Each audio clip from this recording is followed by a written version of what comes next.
Good afternoon, everybody. Welcome to today's RISMedia webinar series. I'm Verl Workman, and we have a phenomenal event for you today. Just a couple of quick housekeeping thoughts. Is I want to make sure that everybody has the ability to engage and to participate. And so on your little toolbar for your GoToWebinar, there's a little question mark. If you have questions or you have thoughts or something you'd like us to repeat or just an idea that you wanted to share, use that question box to go ahead and type in your questions. We're not going to open it up for live interaction because it's too hard to manage on a webinar this size with this many people. So just use the questions box if you have a question. I am real excited about the content today. There's so many things that are happening in our real estate world, and just rolling up your sleeves and keeping track of what's going on is a full-time job. And we have some amazing people here today to help us navigate the world of working with today's first-time home buyer, and how some of the best people in the country are doing it better than anybody else.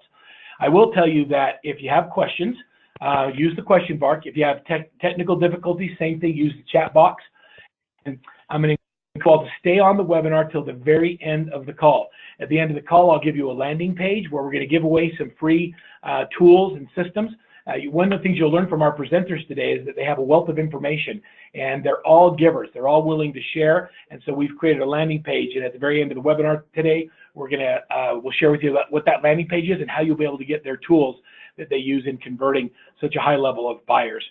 Whenever we do these webinars, it's always an honor at Workman Success Systems to be asked to participate in these RISMedia webinars. They do such a great job, but they're all made possible because of our great partners. And our partner today for this particular webinar is American Home Shield. And American Home Shield does a great job for our clients. And we've invited Bob Davoli, Regional Sales Director of the Northeast, to just say hello to everybody. And Bob, thank you for your partnership in these events. We appreciate all that you do to help bring great content to the agents that are out there. Tell us how American Home Shield is doing, and what's cool and exciting right now. Well, hello, Verl, and good afternoon, everyone. As the Regional Sales Director in the Northeast for American Home Shield, I lead a fantastic team of 10 account executives who work with real estate professionals like yourselves every day to share the many benefits of the home warranty for your buyers and sellers. And we're pleased to sponsor today's webinar. American Home Shield founded the home warranty industry 45 years ago. And today our home warranty is included in more than 300,000 real estate transactions per year. Our home warranty plans cover the repair, replacement of many major systems and appliances. We offer buyers financial protection after closing when their finances may seem vulnerable to appliance or system breakdowns. First-time homebuyers may have limited funds after closing, putting all their money towards a down payment, closing costs, furnishings, and things like that.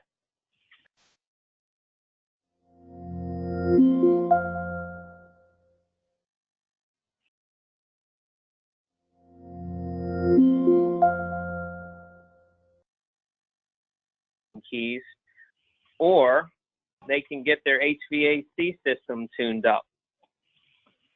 With warm weather right around the corner, it will soon be time to make sure your air conditioning is working properly.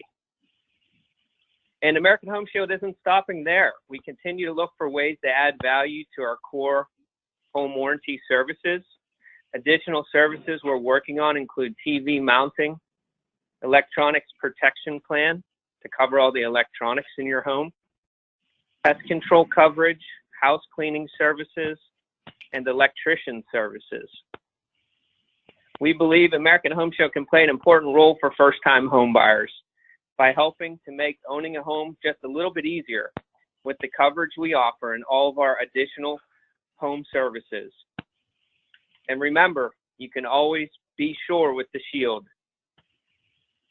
Thank you, Verl. Love it. Hey, love it, Bob. Thanks for being here, and I appreciate you being on the call and being part of the webinar. As we go through and we talk to Brandon and Cameron and Julie, our great panelists, Paul and Tara, just, if you have questions or things that have value, be sure to stay on the call with us, and I appreciate your insight and your expertise in the business, as I know you have a lot of it. So thank you for being here, and thank you for your partnership. I'm going to jump right in, and I'm going to introduce our partners. We have great panelists today, and normally there's only two on a webinar like this, but I wanted to bring some of the best people we have in the country and just share what's really working well in converting today's first-time home buyer. We have, I'm just going to introduce each one of them real quick, and then I'm going to go in and we're going to ask questions and give each an opportunity to be able to answer those questions. First, I'd like to welcome Brenda Jones. Hi, Brenda. How are you? I am fabulous. How are you doing? I'm doing great. So Brenda is the principal broker of Brenda Jones Real Estate Group at Keller Williams, and she's in Bennington County, Vermont. She formed the Brenda Jones Real Estate Group, which has 4 licenses in her team, plus 2 support staff, more than 30 residents. She joined Keller Williams in 2012, and in 2015, she was recognized for closing more transactions that month than any other practitioner in the entire New England region. So not a bad month, and her business continues to grow. So we welcome you, Brenda. Thanks for being here. My pleasure. Our next guest is Cameron Drew. Cameron Drew is a sales partner of the Power of Two team, which is the Hillman Real Estate team out of Ocean Pines, Maryland. Cameron specializes in working with buyers in the Tri-County area and the Lower Eastern Shore. In 2018, she received her Housing Opportunity Certificate and Real Estate Negotiation Expert Certificate. Sorry, I'm talking about Cameron, but I'm showing Tara, so that's okay. Let me show you Cameron while I'm talking about Cameron. I can do this. I can go backwards and forwards with my slides. Cameron, does that look more like you? Although Tara's very pretty and has some very nice pearly whites in that picture, so I was enjoying the picture while you're talking about me. I know, right? That's always fun to see your picture while someone's talking about somebody else. So I want to know, as I'm doing your intro, and it's been fun to get to know you a little bit. How was negotiation? Has that helped you in your, as a buyer's agent, as a sales partner, going through that negotiation certificate program? Did you learn how to do it better? I did. There were some really cool points that they said, and when you present your counteroffer, just different ways to word it that are just a little bit more easy to hear for the seller's point of view. So I really enjoyed it. Yeah, I don't think we spend enough time as an industry getting good at our craft, really teaching sales skills, negotiation, presentation skills, and all that. So I love that you've invested in your personal development. Just a couple other things about Cameron real quick is her passion to help people doesn't stop with real estate. She's very much involved in her community. She's the co-chair of the Government Affairs Committee and a member of the board of directors of the Coastal Association of Realtors. So Cameron, and this is actually her picture. Thank you for being here. I'm excited to have you here. Thanks for having me. So this is actually Tara Beaver, and Tara, you can go as Cameron. You can be whoever you want to be on this call. I'm going to give you the ability to choose. Sounds good. Tara is one of our sales partners from a coach out of DeForest, Wisconsin. She's on the Mike Koch team, which is a phenomenal team, has a great team leader, and Tara does a great job. When I was asking our coaching clients who they thought would be a great sales partner to talk about working with first-time home buyers, there was literally no hesitation in Mike suggesting that Tara be on this call. Prior to her career in real estate, she obtained a degree in human services, and she worked as a substance abuse counselor and special education aide, as well as providing respite care to children in the foster care system. Just knowing that about Tara makes you want to love her, because you know she cares so much deeply about other people and making a difference in their lives. Her education, her experience with people, and the skills that she developed have really helped her better understand people, and her massive amount of compassion for their stressful and busy lives. Really listening, understanding, being sensitive to the client's needs and feelings is some of the key things that she believes helps her create a better home buying experience. And being from Juneau County, she has this amazing amount of insider knowledge and market information. So Tara, thank you for being here. I'm excited to hear what you have to share, and I'm really looking forward to listening to your thoughts and ideas today. All right, thanks, Earl. That's okay. Now I got to make sure I get everybody. Okay, so let me give you Paul, and let me welcome Paul. So Paul is, I've actually spent a little bit of time with Paul out in Maryland. Paul's with the Lee Tessier team, with Tessier Real Estate in Bel Air, say that 3 times fast, Bel Air, Maryland. And what I love about going to Maryland is they sent me home with some what's that seasoning? Old Bay seasoning, Paul. I still use that. It's awesome. Old Bay seasoning evidently is from Bel Air, Maryland, and they sent me home with a bunch of Old Bay seasoning I put on all of my fish now and steaks and shrimp. It's awesome. Favorite, bro. So within a year, and sorry, Paul, if we have a little bit of fun, within a year of his real estate career, Paul was able to accomplish his certified associate training. He was honored as a top sales achiever company-wide in 2019. He was ranked in the company's top 10 sales in 2009. From 2009 to 2015, Paul worked as with the National Home Builder as a sales and marketing associate. And then after being promoted to community sales representative, Paul successfully produced over 40 million in sales volume and has completed over 125 closed transactions. So welcome to the big time, Paul. It sounds like you're kicking butt already. I love that you're here. Thank you, Bill. I'm glad to be here. Well, I'm glad you're here too, and I love your calm disposition and your ability to move people through the process. And it's going to be fun to hear more about what you have to share with everybody. We introduced Cameron already, and let me introduce Julie. And I'm going to do this really quick. Julie's also with the Lee Tessier team in Bel Air, Maryland, with many years of experience and true passion for real estate. Julie leads her clients through the home buying process, making it memorable and enjoyable. And those are two things that are not easy to do. I think we're all kind of a commodity, and people don't think that agents are different. And so to create a memorable experience is what Julie prides herself on, by creating a higher level of education and more of a consultative experience. You're not selling them a house, but you're guiding them through the process. Julie's gained the respect and trust from her buyers. She's earned a ton of 5-star reviews and high-level recommendations, and she brings her a passion for helping people and enthusiasm to every transaction. So everybody, thank you for being here. I'm going to begin, and I'm going to ask some questions, and I want to say sorry, Julie, I didn't even get a chance to say hello. That's okay. Hey. That's okay, and a big high five from Salt Lake City, where we're at 180% snowpack this year. It is coming down in Utah. We have a ton of snow, so if you're thinking about skiing in Utah, it's a great place to do it, but it's also very cold. So I want to get in, and I want to first just ask the question on, what's the, how do we meet the expectations of today's home buyers, right? And so I'm going to first ask the difference. What's the difference, and I'm going to ask Tara first, between a first-time home buyer and someone who's previously bought a home? I would say the biggest difference between somebody who is a first-time home buyer and somebody who's already bought a home, if they've already bought a home, they know, they have a pretty good idea of what they want. They're very specific in what they're looking for. So when you're meeting with a first-time home buyer, most of them that I encounter are just very eager to buy that first house. They're looking at the websites, they're looking at things online and reaching out to people. But when you actually meet them, their criteria is kind of broad. They're looking for guidance from us on what's important. Especially in my market, I have a lot of first-time home buyers who, qualify for FHA or, USDA loans, which we all know can have some sticky points to that. So, just educating them on, while, maybe they want to buy a house for, $90,000, it may not qualify for those loans.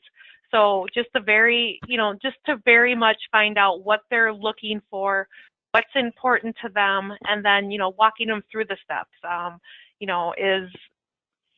and sometimes I find that their criteria of what they think they want is not necessarily as important as what is, they really need to move forward. So I think the biggest thing is just, educating them and getting to know them on a level where you can almost kind of foresee what they're thinking. Yeah, that's really true. They don't know what they don't know, do they? It's like they're excited about not paying rent anymore, and they're looking for someone to guide them through that process. Brendan, your experience, what do you think the biggest difference between a first-time home buyer and someone who's purchased before is? What do you see the difference between the two? What I see with that is that there's several areas that need to be addressed with first-time home buyers, and ranging from the market and the actual process knowledge. And also we have to work on controlling input from extended family members. Everybody's got something to say about real estate, and they all are experts. The buyer's emotions and building trust with the first-time home buyer is something that really is very, very, very important.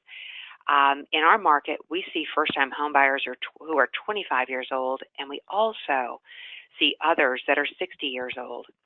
And there is a common thread. They all have misconceptions about how real estate works. And also buyers moving into our area from other markets and buyers who haven't been in the housing market for over 10 years. We also feel that they need to be treated like first-time home buyers, and it's an education process for us. So it's not just first time, but it's the first time again. If you haven't done it for a long time. Tell me a little bit about this toolkit. That toolkit is something that we give out at the closing. It's a closing gift. And what we do is we want to stay top of mind with the buyers that we've closed on. So our logo is embroidered on the bag, and then there's a space where you can put in up to 10 business cards in there. And we always have a dialogue with the buyers, letting them know if they hear of anyone who's thinking about buying a house, please feel free to just give them one of those cards. And then another thing that we do is on the anniversary of when they purchase the house, we buy another tool that wasn't really included in the kit to begin with, and it's a good reason for a pop buy to add to their kit. Just any tool, or do you have something specific you like to give away? Like I'm thinking, what's missing from this? Well, pliers are going to be the first thing that we would do, just because there weren't pliers that were in here. So that's our first tool that we actually add to it. And then what we find is a lot of people, they add their own tools to it. So we kind of chat with them and see, what have they been doing and what could we do to help them with their toolkit. Another thing we can do for another touch is actually asking them, do you need any more business cards? And we find that when we call and we ask them if they need more business cards, then they're really more aware that, gosh, we need to be giving these cards out because Brenda's going to be calling us and asking us if we need any more. Love that. Love that. And then the next slide is one of yours too. I think I want to make sure I cover this. Is this you? No, back one more. Two more. That's Taryn. Go back to one more before that. These are mine. These are my buyer's remorse pills. And this is something that I am finding invaluable in my business. And what we do when the buyer actually signs their offer paperwork and they're in our conference room or wherever they've signed, we just bring out a buyer's remorse pills and we give it to them and we tell them that in the middle of the night tonight, you are going to wake up and you're going to say, am I doing the right thing? Should I be just renting? I'm probably not making a good decision. And so we prepare them that there's going to be buyer's remorse that's going to set in. And then what this prescription bottle says is, at the first sign of anxiety or tension, take 2 pills, relax, and call me in the morning. Everything will work out for the best. And we also allow them, if they can have 1 refill to their bottle. And we carry this whole theme through their entire buying process. When they've got questions about the home inspection, when they're concerned about an appraisal issue, we just bring it right back to asking them, okay, do you have any more buyer's remorse pills? And they're like, yeah, we do. And I say, okay, it might be a good time to have a couple of those because this is really what we're doing with the transaction. The goal is to get you to the finish line. All right, so I love that. I think it makes me laugh. And do you have buyer's remorse pills with peanuts in them, or just the regular plain chocolate? We have just the plain chocolate because we wanted to put our office name on it. Right. So we figured we could have them customized. Yeah, no, I think it's brilliant. So Cameron, talk to me a little bit about the first-time home buyer and what you believe the difference is between your first-time home buyer and a regular home buyer, and how you approach them differently. A lot of my panelists touched on a lot of good points. They're 2 different outlooks on the process, and for me, it's just much more of a hand-holding process. You're like opening your eyes to what it all entails. You're explaining new terminology to them, how closing costs work, and what to expect for a down payment. So you're just trying to be more of a mentor through the process and helping them to see the transaction for what it is. And like Brent had says, you get a lot of outside talk about how things go or how it should be. So you just want to kind of explain it to them in a process that they understand and where they can trust you and in a comfortable environment. So Cameron, what do you love most about the first-time home buyer? I mean, like in your quiet moment where it's just you and no one else is around and you got a first-time home buyer, what gives you like joy? What gets you excited? Finding them homes that they're excited for. I love seeing their face when they start envisioning paint or carpet or where they could put their couch, and to see their eyes when they find that this can be a reality for them. A lot of them don't understand or expect to realize that this is a reality for a lot of people, and to see them get excited gets me excited. See, I love that. I don't think you can fake that. That sheer enthusiasm and joy, and you just love it when they get that house and they know they're going to get it and they start moving in emotionally. I can see you getting so excited with your clients as you move them in. And I think that level of appreciation, that level of empathy, that level of enthusiasm is something that we, as real estate agents, bring to the transaction that online brokerages can't do. When they try to remove the agent out of the transaction, it removes that emotional connection that happens when you really are making that difference in somebody's life, and it just becomes transactional. Absolutely. So, Paul, talk to me a little bit about the differences between, regular buyers and first-time home buyers. And you've dealt with a lot of both. Yeah, I think looking at it from the standpoint of, their motivators and what they're looking for, it kind of helps identify them. On one end, they're going through it for the first time. They're looking at it potentially from the context of it's an accomplishment, having a source of pride from that accomplishment or a feather in your cap. They're potentially coming from it from the standpoint that it's commonly known that owning a home is a tool a lot of people use through long-term forced savings and building wealth, enjoying the tax advantages. So looking at it from that light and showing them how you can help them get what they want there. It could also mean in terms of motivators, meaning stability and control over, they could be in a rental situation where their landlord's either raising their rates or ending their lease prematurely, and they might have a specific need to basically handle an unexpected move. So trying to find that stability and control and showing them how you can get that. They could have new space needs, either starting a family or growing a family. They could also have needs similar to buyers like move-up buyers, where schools might be important or commuting distances could be things that they're looking for. So before you go on, how do you identify that? So when you meet with a first-time home buyer, what's your process in finding out what their motivators are? Do you have a questionnaire? Do you take them through a series of off the top of your head? What's your process to identify that? Well, what we do is we'll have the client come into our office. We'll do what's called a buyer's consultation, and we treat it as an opportunity to meet face to face, talk about what they're looking for specifically. That way you can get an idea of what their motivators are, what their fears are, what their pain points are, and that way you've got your value propositions built in there to be able to show them exactly what they need and how you can help them get it. Yeah, and I appreciate that. So what do you think first-time home buyers are most afraid of? If I could pick one, I would say fear of making a mistake. So or knowing what they don't know, in terms of, making a mistake at any particular point in the process, whether it be paying too much, or not having the right people helping them, fear of buying a lemon and not having, a home that's in good condition that's ultimately going to be costly for them. I mean, there's a bundle of them, but I think fear of the unknown would be the top one. Yeah, no, I think that's really true. And do you have a preferred method of communication? We've always done the golden rule, right? Do unto others they would have you do unto you. I think that if we did that, everybody would still be communicating the way most realtors prefer instead of the way they prefer. So how do buyers prefer to communicate that are these first-time home buyers today? I mean, what are you finding? Yep.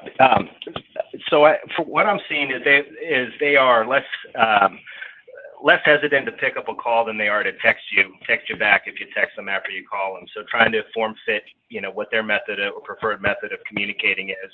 I think texting would sum that up.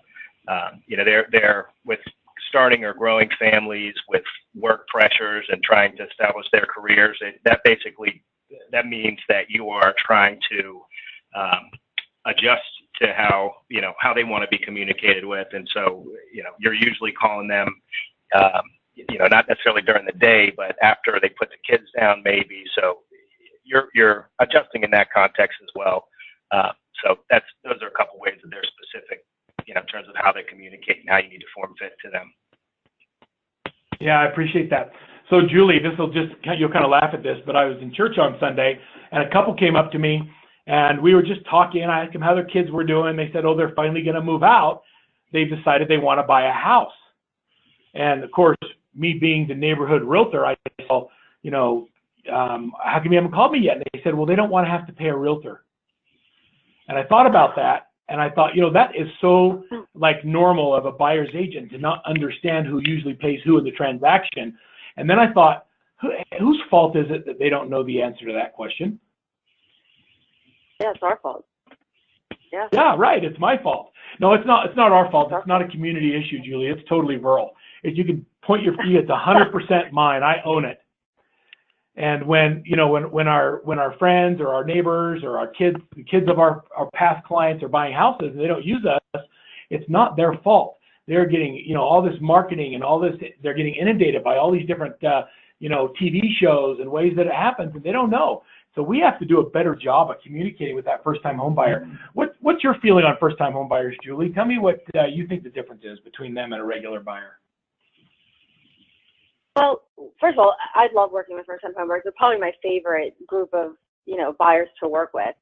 I like that they're just like little, balls of clay, and you can just kind of mold them and really just, they'll follow what you do. So you really have to be on your toes because I want them to understand the process and I want to teach them. I get enjoyment out of teaching them. And I want them to be excited, and I want them to know that this is something that's supposed to be fun. We're going to have a really good time. This is a very serious thing that we're doing, but let's have fun and let's get excitement. So I think that's one of the differences between the first-time buyers. Not that the move-up buyers aren't as excited, but if they've been through the process before, and maybe it wasn't a great experience, they're always a little bit, I find, a little bit more hesitant.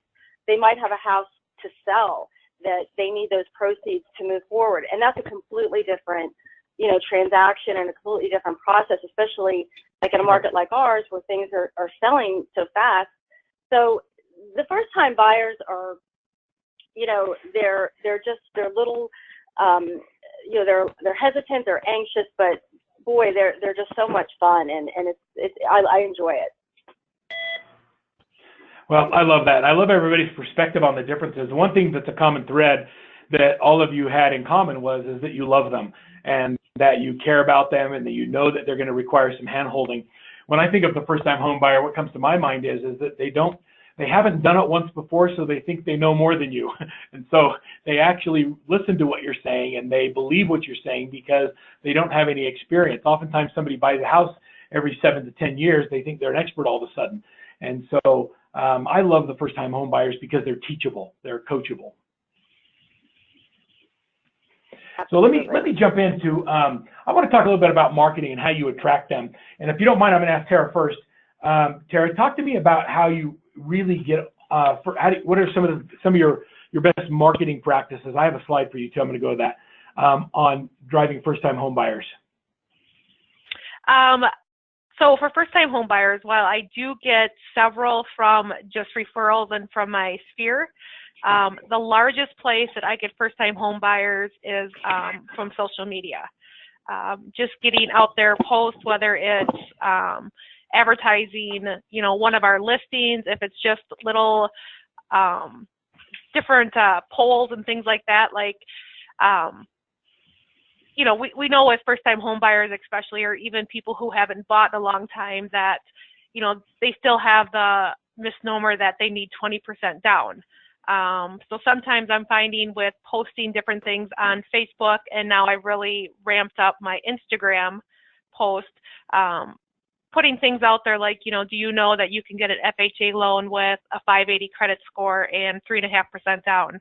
Do you, know that you don't need 20% down, and just seeing what people's responses are.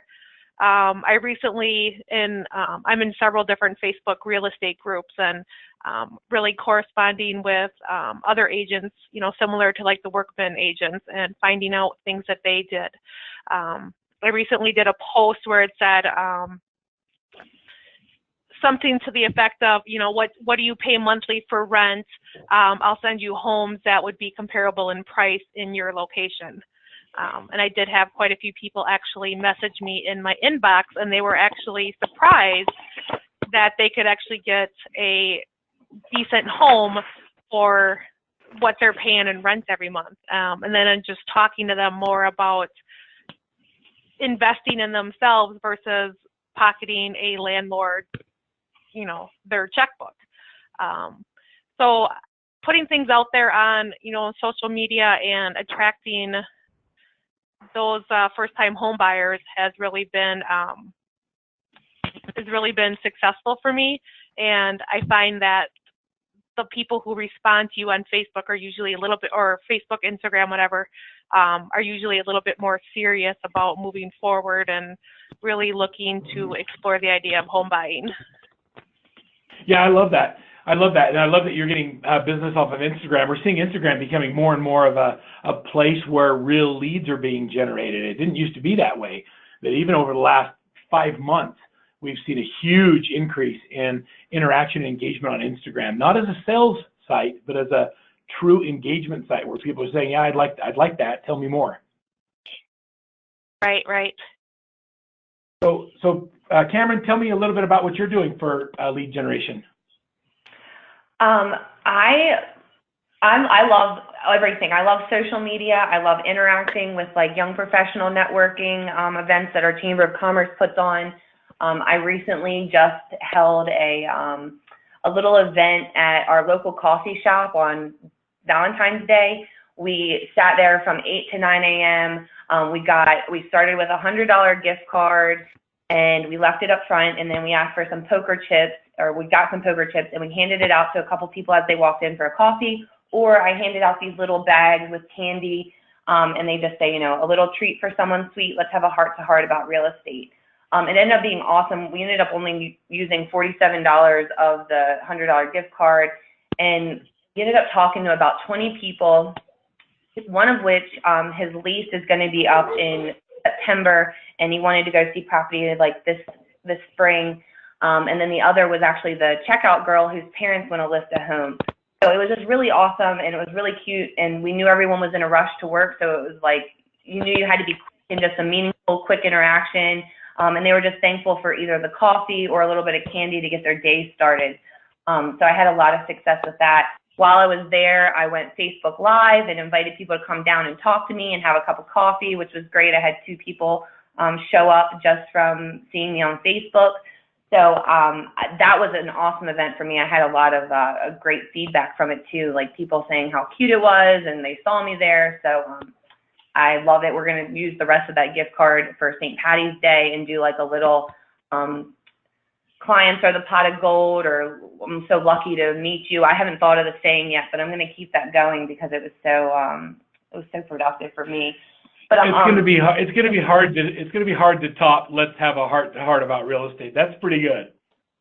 Yeah, that was. I did a little bit of research for it, but I love cute little sayings. People really stick out by them. But my Facebook's not private, it's public. So like anyone can go look at my videos. They'll see I'm full of energy. I love to talk. I stay on there and let people do questions. You'll have to check out my Facebook. I'm all about memes and just talking about real estate. I also do Snapchat, which is like quick little 30-second videos of the house, which I get a ton of feedback from. I don't obviously put the location. I'm a tri-county, so people are always asking, where's that property? Or I can't believe it's that price, and just gets conversations started. So I do have a lot of success with social media. So really, you're the first person I've had on a call that said that Snapchat's one of their tools. I thought that was a way that my kids could talk to their friends without me seeing what they were saying. I think that's what it was started for, but I do see they're doing more to open up. You can like select locations. Where I'm located in a resort town, Ocean City, Maryland. So people are always posting fun things to do in our area. I can actually post real estate snaps where anyone in the area can pull off that snap and start looking. And I have had someone message me. It didn't end up going anywhere, but I did start a conversation just off of that with someone I didn't know. So there isn't. I'm open to trying it on all faucets. Well, I'm open to it too, and these are great ideas. Paul, real quick, tell me a little bit about what you're doing with from a marketing perspective to attract more, not just first-time home buyers, but really, clients, period. Yeah, so I think having a professionally designed website with a mobile-friendly landing page, because that's basically where first-time buyers and most buyers nowadays are going to be searching for homes or searching for an agent. So having something that'll be showing up on their phone in a professional, sleek way, so that way you can potentially capture their information and follow up with them is pretty critical. Having a positive presence on the internet, they're going to definitely Google you or Google, top agent in the area. So when they do, you want to make sure that they either see yourself or your team, in addition to making sure that you've got stellar reviews and a positive online image, when they do. So you also want to make sure that where they're going to be shopping, like Trulia, Zillow, Redfin, Realtor.com, that you're going to be one of the top people that show up in that particular area, either through marketing or just making sure you've got the most and the best reviews in the area. So those online are the ways that we do that. No, I love that. Everyone has unique and creative ways of attracting clients. Tara, can I ask you, once you attract a first-time home buyer and they've engaged with you on social media or they've called in, what's your conversion strategy? How did you get them to move from I'm interested to signing a buyer agreement? I would say immediately following up, I find that especially young first-time home buyers, they want instant results. So the second that they either click send a message, looking for more information, they want somebody to reach out to them now. It's kind of the philosophy of, instant results. So I find the quicker I reach out, the better. So if I get a Facebook message, usually the first thing I'll do is respond to that message right away. If somebody comes in through my Facebook page, I automatically have a response that goes out to them that just happens to say, right now I'm with a client, I'll call you as soon as I can, or I'll message you as soon as I can. And I usually get the response that just says, okay, thanks. If it's a private message or some other way that's not through my business page, I just get back to them as quick as I can. And then I just find that, finding out how they prefer to be communicated with is essential, because some people just don't want me calling them. It's, maybe it's texting. I find email for younger buyers is not the preferred method. So I really try to work with them on a level and communicate with them on a level that they're comfortable with, and how they want to stay in contact. I also have this buyer's map that I actually created on Breakthrough Broker that just kind of outlines. Most of them were like, I don't know what to do. I don't know what comes next. I have no idea, how to buy a house. So while we can explain it, I find that the map breaks it down into each step. By the time we get to the point of looking at houses, getting the pre-approval, we've already reached several of those steps that are usually the most crucial in getting them, into the home buying process. So I give this out a lot, whether I email it to them as another touch, or I give it to them in person at our first meeting. I just, and then I refer to it throughout our process. So I like that. Brenda, you have kind of a buyer's roadmap as well. When do you incorporate this in your presentation? What we do is we incorporate that at our initial consultation with buyers. And we just wanted this to be like a little fun way where we could just show them there are going to be a lot of twists and turns. It's not a straight road to get to their new home, but we'll be with them every step of the way. And this just kind of gives them an idea of what's next so that they're not questioning, okay, where do we go from this process? So it works out really, really well. But they usually have this right in the beginning.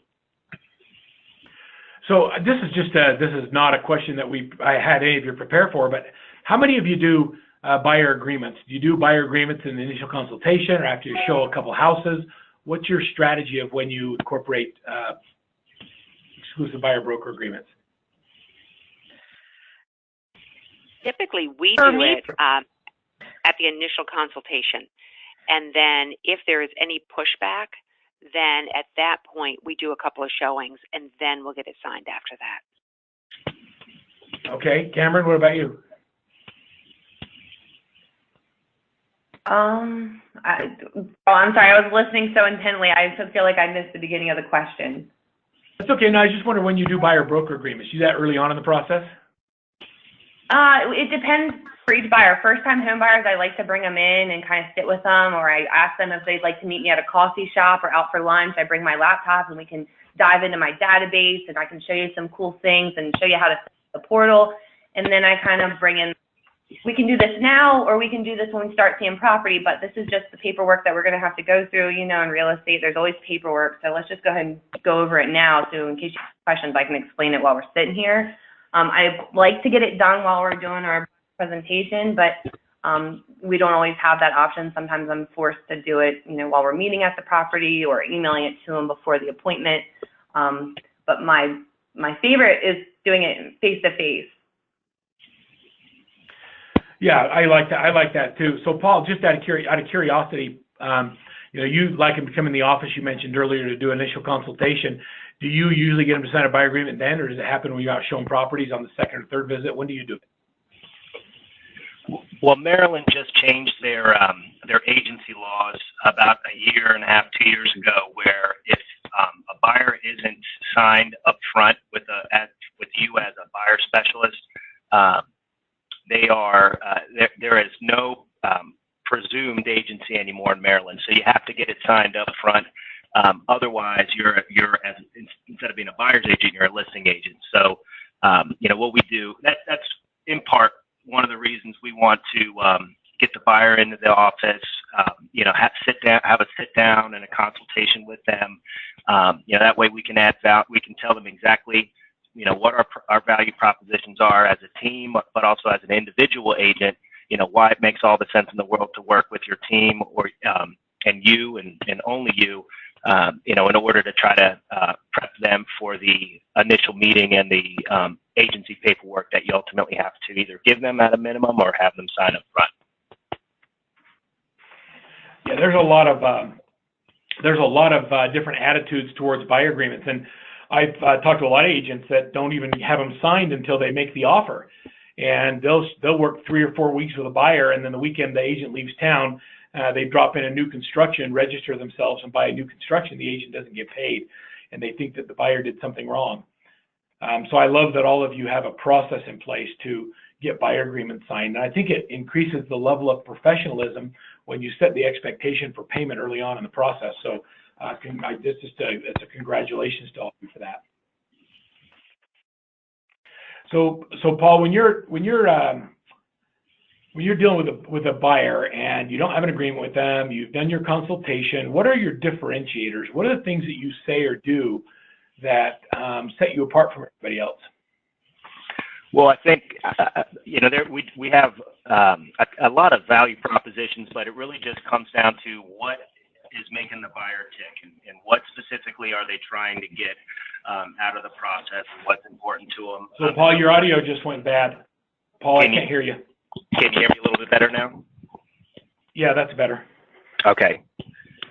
So yeah, it kind of goes back to the motivations and the fears, Verl, where what we want to do is figure out what's most important to them, why are they looking to move, and effectively tailoring our value propositions to automatically have that built into how we can get them what they want and help them avoid what they fear effectively. So in terms of value propositions that we use as a team, we just tout our successes. We've been the top real estate team in the area for the last 7 years running, with over 400 happy buyers and sellers served in 2018. And we are able to do that because we're a team of specialists that have an entire team of support staff and licensees behind us. So you get an entire team of experts versus just one agent to help you either buy or sell a property. We also talk about the trusted vendors or the preferred vendors that we've got that we know and trust. We've got great lenders, great inspectors, great warranty company associates that we work with that we can help you provide all the scope of terms and services and things that they've got available, but also hold them accountable for your positive experience. So there's a couple examples of what we do. Yeah, no, I think that's great. I think it's really important that we differentiate. I'm gonna jump to another question. I'm probably not going to ask everybody every question just because of the lack of time we have on the call. But I want to talk about disruptors for just a minute. And so I want each of you to think about what you consider disruptors that are affecting your ability to convert first-time home buyers. And are there any specific ones that you're noticing? Tara, let me ask you first. The biggest disruptor I see in my area is first-time home buyers who are generally under the age of 30. Student loan debt really throws their debt ratio off. I've even worked with people who are second-time home buyers, and for instance, the wife couldn't even be on the loan because of her student loan debt. And I haven't really found much way around it. It's just, it's one of those unfortunate things that, they just have to continue to keep paying off, until it's at a point that, they can qualify for a loan. Either that, not being on a loan if they're married, see if they can get a parent to or somebody else to co-sign. But last year I actually had some buyers who purchased a house, but their price point that they were pre-approved for was $90,000. They bought the house, so under circumstances out of their control, they ended up selling a month later. Well, here we are a little over a year later, paying off their student loans actually raised them, so now they're pre-approved for $190,000. So they really focused on their student loan debt, and it really made a difference in what they're pre-approved for now. Yeah, more and more kids are coming out with $100,000 or more of student loan debt. It's brutal for their $40,000 a year jobs. It's crazy how education and the job market are not in alignment with each other. Brenda, what are you seeing for biggest challenges or disruptors with your first-time home buyers? Yeah, my biggest challenge is in this market, throughout the recession, we lost a lot of jobs in my market, so that the availability of jobs is not that great. And we're very slow. We're just coming out of the recession. Last year was our best year we've had since 2008. And so when we do have someone who has a job and we can get them mortgage ready as far as their income and credit, we find there's a lack of inventory for first-time home buyers in the price range. We've just switched over. We are now at a balanced market, and we were a buyer's market for just about 11 years. So that's one of our biggest things. And how we're combating that is we're actually looking right now, or we've actually run ads that we have a qualified buyer looking for a property in the price range of X. And if we run that on social media, or we've done it in postcard campaigns that have gone to geographic farms, that would meet the price requirement of that buyer. So those are just a couple of things that we've done just to kind of combat those things. Yeah, no, I appreciate the thought that you recognize where the problems are and that you actually have a solution. I think that, I don't know, it was maybe on a coach training call that one of our clients out of California, as part of their buyer broker agreement, says that they advertise in the LA Times what that buyer is looking for inventory, because the lack of inventory is a big problem. And so that's part of their marketing, the things that they do that separate them. So I love that. So Cameron, I love your comment on, too many opinions in the process. Tell me more about that. Yeah, so for me, there's all kinds of disruptors, obviously, that go through this process. But for me, in the beginning, is the friends and family or the knowledge they can get from the internet. There's just too many opinions, and that muddies the waters, and it just can be confusing. So for me, just kind of finding that balance to show them, that we respect these opinions and understand, but the reality, and this is our livelihood, and we live, eat, breathe it, and we can tell you just the reality of the situation. Another disruptor that I tend to run into is during the process of a first-time home buyer is when you get through that home inspection and they look at the home inspection report, and it can be overwhelming from everything that, the little things about the vent not coming on or a window needed in the attic space to the HVAC system. It's very overwhelming, and they can almost be scared and want to back out of the process. And then to kind of coach them through and open their eyes to home warranties and some programs or things that can be done that can make it not so scary for them. But yeah, that would be one of my disruptors, is kind of getting them through the process too, and things that could come up, whether it was the appraisal or the home inspection, and just kind of, and to have them prepared for it as a disruptor. Like, okay, let's just kind of realize that this could be an issue in the home inspection, so let's not be scared for it when it comes up, and just kind of be prepared for it. Yeah, I like that. Kind of an interesting thought as you're going through talking about how inspections are a disruptor. They're not really a disruptor, but they are a factor, right? It's something we all have to deal with. And we talk about, American Home Shield early in the process. We get our warranty company involved early in the process. Every one of our buyers knows they're getting a warranty, and it doesn't matter who pays for it, they're getting one. And so we absolutely. We appreciate the opportunity to work with you there, Verl, on the home inspections. We can provide great value covering the major systems there to help the buyer move forward. Love that. All right, so Paul, talk to me a little bit about what you're seeing with these technology disruptors that are coming into the market. Are you hearing much about companies like Redfin and others? Just a little bit. I think every single buyer out there, first-time buyers included, they're getting app overload, technology overload, and information overload. So on the app end of things, you can either treat it as a threat, something that you want to try to tiptoe around, or you can treat it as a opportunity where you can use it and take it to use it in your advantage and be able to be a presence on those sites that buyers and sellers are going to be on. Those from a technology overload standpoint, that's certainly a disruptor. I think everybody can sympathize with in the real estate industry.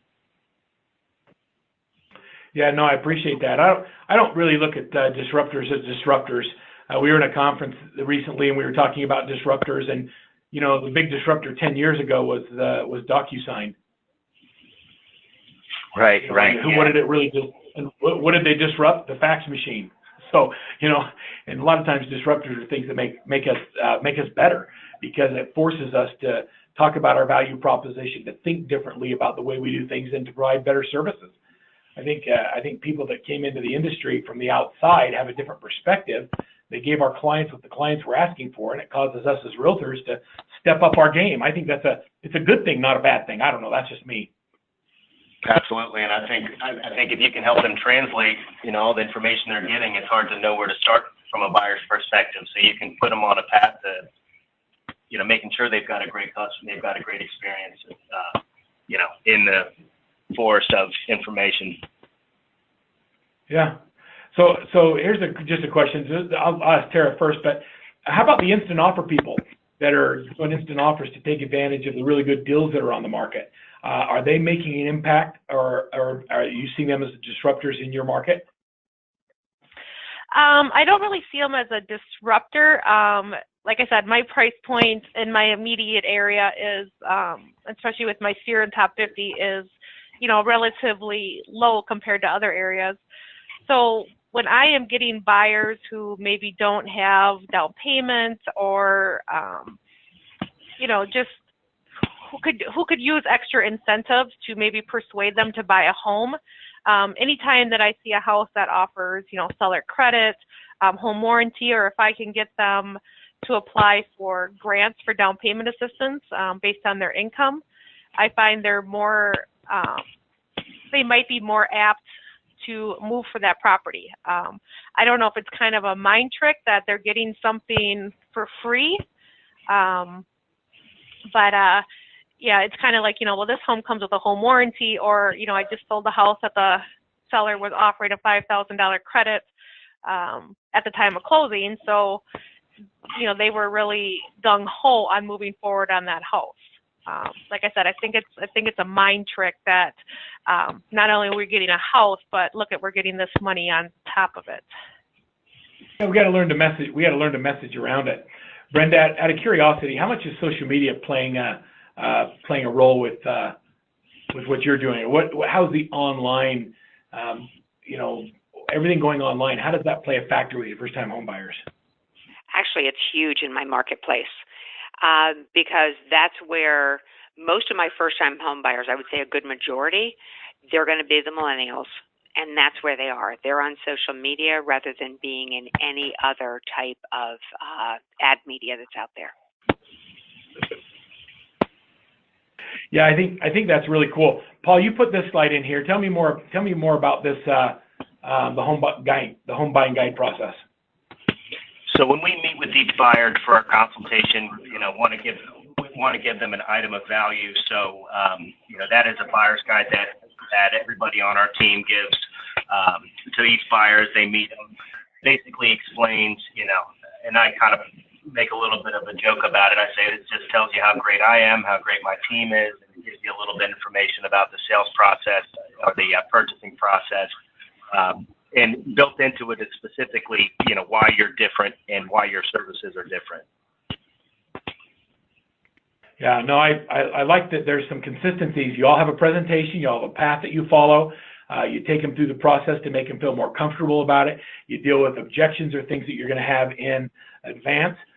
Just kind of a fun question.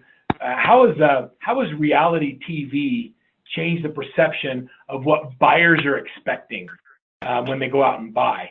And maybe we'll go Cameron first on this one, and then Tara and Brenda. Oh my gosh, the perception is so off. They're just like, some of these buyers are expecting to walk in and see these modeled houses and everything staged, and they're waiting for that wow factor. When in reality, a lot of them are going to need some fresh coat of paint or some new flooring. So for me, that's the biggest disruptor. And the process that we go see 1, 2, 3 homes, you found it, and we're going to settle tomorrow.